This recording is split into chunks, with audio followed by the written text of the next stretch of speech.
Olá, turma do nono ano, Colégio Delta. Aqui, professor Jader Fama. As nossas aulas virtuais. Vamos aí começar com a resolução do capítulo 16 e, em seguida, vamos adentrar no capítulo 17, que fala das ligações químicas. Então, pegue aí o seu livro, capítulo 16, e vamos corrigir as nossas questões, ok? Aí do capítulo 16. E vamos aí a começar, que é o capítulo que fala da tabela periódica. Então, nós temos aí a tabela periódica atualmente adotada no mundo inteiro segue padrões estabelecidos pela IUPAC, que é uma sigla em inglês de União Internacional de Química Pura e Aplicada. Mas a elaboração essencial dela envolveu o trabalho de várias pessoas ao longo de muitos anos. Como os elementos químicos são organizados na tabela periódica? Essa, pessoal, é uma questãozinha simples, mas que você precisa ter conhecimento e que você precisa lembrar. E em sala de aula, a gente já colocou até os símbolos. Z é exatamente o número atômico. Nós temos o símbolo na parte de cima, tem um número. Aquele número de cima é o número de massa, representado pela letra A. E o número de baixo é o número atômico, representado pela letra Z. Então, os elementos químicos são organizados em ordem crescente do número atômico. Por exemplo, eu tenho o hidrogênio é o 1, o hélio é o 2, e assim por diante. Normalmente, os símbolos dos elementos, muitos deles têm a relação com o nome. Por exemplo, hidrogênio, H. O hélio, HE, ou seja, primeira letra maiúscula, segunda minúscula. Ok? Então, voltando à pergunta, como é organizado, como foi organizado? Ele foi organizado em ordem crescente do número atômico. Segundo, aí eu tenho a resposta é a letra A. Terceiro, diz, suponha que um elemento localizado no grupo 13 e no quarto período da tabela periódica, sem consultar a tabela periódica, responda as seguintes questões. Qual é a configuração desse elemento? Primeira coisa que eu preciso entender. Se ele está no grupo 13 e no quarto período, significa dizer que esse elemento deve ter 3 elétrons na última camada. E ele tem 4 camadas. Ok? E sua configuração eletrônica é K2, L8, M18 e N3. Então, o período está me dizendo que está no quarto período, então tem 4 camadas. Camada K, L, M, N. Na camada K, ele tem 2 elétrons. Na camada L, tem 8 elétrons. Na camada M, 18 elétrons. E na camada N, 3 elétrons. Na pergunta B diz assim, qual é o número atômico do elemento em questão? Ora, basta somar todos os seus valores. 2 mais 8, mais 18, mais 3. Ele tem 31 elétrons. 31 elétrons. Letra C. Qual será o número atômico do elemento localizado no mesmo período e no grupo seguinte a este elemento? Ora, se o elemento que a gente está em questão tem 31, então significa dizer que esse próximo elemento vai ter 32, pois os elementos estão localizados na tabela periódica em ordem crescente de número atômico. Ok? Então, vamos lá. A próxima questão, 4, letra C. Quinto, letra D. Sexto, letra A. E sétimo, letra D. O oitavo, ele pede para você associar corretamente as colunas abaixo. Então, de cima para baixo vai ficar, de cima para baixo, pessoal. Então, 7, 4, 3, 6, 5, 1 e 2. De cima para baixo. O nono, letra B. E o décimo, letra A. Ok? Aí a gente tem agora as ciências no vestibular. Primeiro, letra A. Segundo, D. Terceiro, C. Quarto, a coluna 1, né? Todas essas afirmações, elas são verdadeiras, né? Todas elas são verdadeiras, então você vai marcar todos aí na coluna 1. O quinto, letra E. Sexto, letra C. Sétimo é. Oitavo também é. Nono, letra C. Décimo, B. 11, D. 12 também. E 13, letra E. Tranquilo? Vamos agora entrar no novo assunto chamado ligações químicas. A gente vai fazer um breve relato, pessoal, sobre esse tema, para que a nossa aula não fique muito longa. E é interessante que você, além de ter o livro, ter as nossas aulas, também faça outras pesquisas, para que você possa adquirir outros conhecimentos. Ligações químicas. Primeiro a gente precisa entender que são o que consiste uma ligação química entre dois átomos. Bom, primeiro precisamos entender e responder algumas perguntas.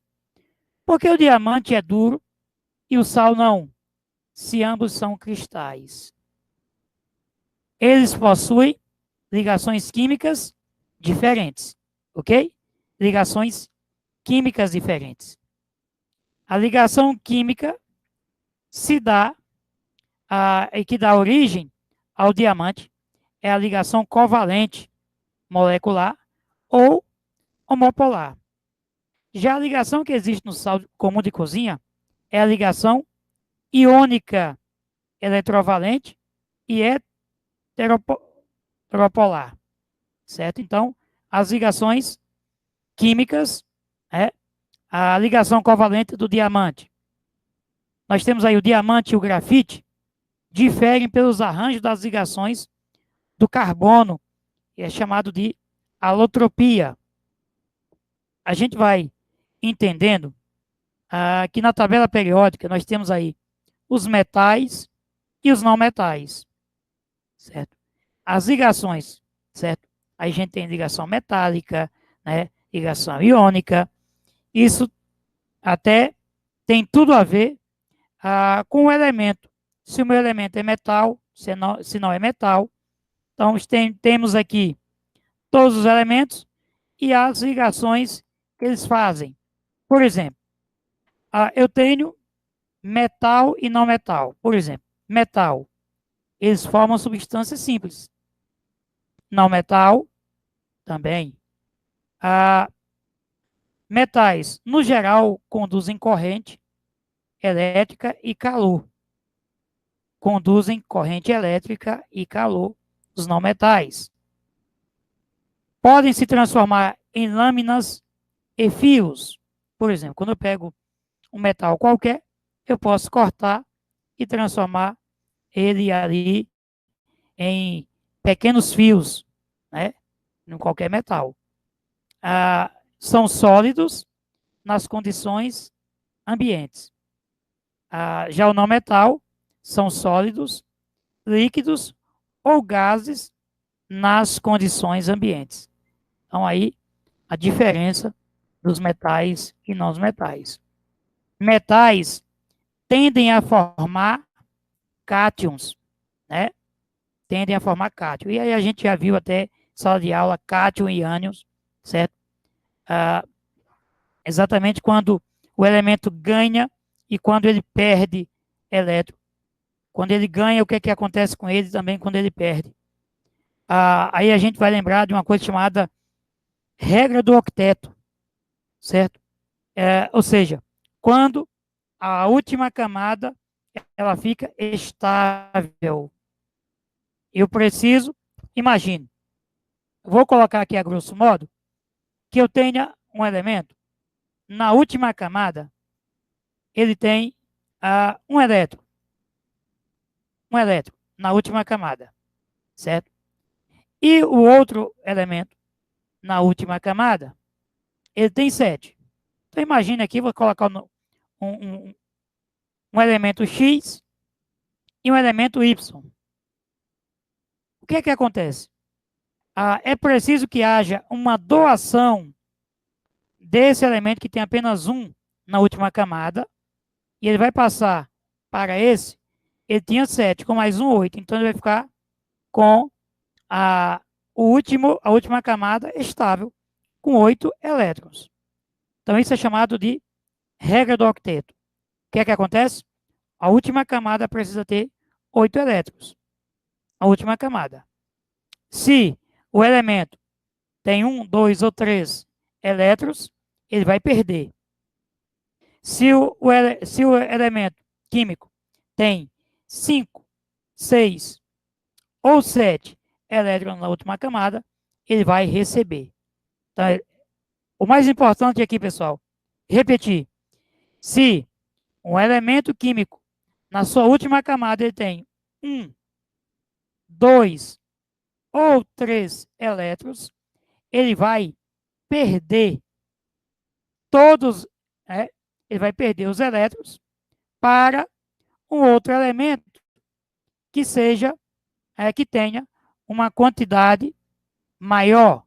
Ou seja, se o elemento tem 5, 6 ou 7 elétrons na última camada, ele vai ganhar elétrons até chegar a 8. Para quê, professor? Para que ele possa se tornar estável, ok? Então ele vai ganhar. Tranquilo? Tranquilo?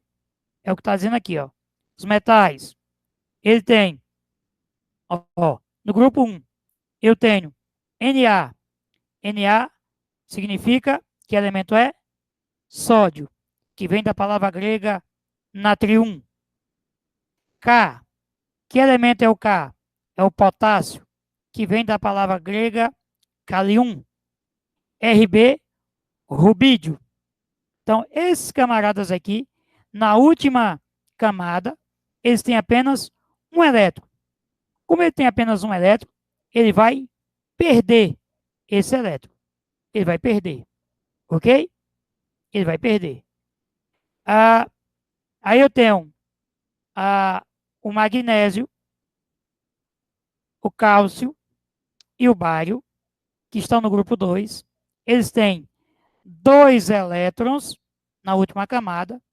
Ele também vai perder para atingir o octeto. Ok? E o grupo 13, eu tenho aí a L, que é o alumínio, certo? Ele tem 3 elétrons. Ele vai perder e vai para que ele possa virar, ficar aí sendo um octeto. Professor, e aqui eu não consegui entender, professor, que tem aqui Na+. Vamos entender o seguinte. Quando eu tenho um elemento químico que ele tem a quantidade de prótons e elétrons iguais, certo? Quando ele está no estado fundamental, professor, o que é um elemento químico no estado fundamental? É quando prótons e elétrons são iguais. Imagine que um elemento tenha 10, vou colocar 11 prótons e 11 elétrons. E aí, prótons é a carga positiva e elétrons a carga negativa. Vocês sabem que nêutron não tem carga. O próprio nome já está dizendo, nêutron não tem carga. Prótons é uma carga positiva e elétron carga negativa. Imagine se ele tinha 11 elétrons e perdeu um, ele ficou com 10 elétrons. Então ele tinha 11, ó, 11 menos 1, ele vai ter 10 elétrons. Aí eu pergunto agora, se ele tem 11 prótons e 10 elétrons, e prótons é a carga positiva, eu pergunto a vocês, qual é a carga que vai ter mais aí? Eu tenho mais carga positiva ou negativa? Positiva, não é isso? Que ele ficou com 11 prótons. É por isso que o Na, o K e o Rb, ou seja, o sódio, o potássio e o rubídio, ele tem aqui, ó, Na+. Ele perde um elétron e vira positivo, ok? Vira positivo, porque a sua carga que vai sobressair é a carga positiva. Tranquilo? Bom, pessoal, essa primeira aula nossa foi apenas para explicar a parte introdutória. Na próxima aula a gente dá outra pincelada para que vocês possam entender melhor. Tranquilo? Beleza? Valeu, pessoal. Fiquem com Deus e até a próxima. Tchau, tchau.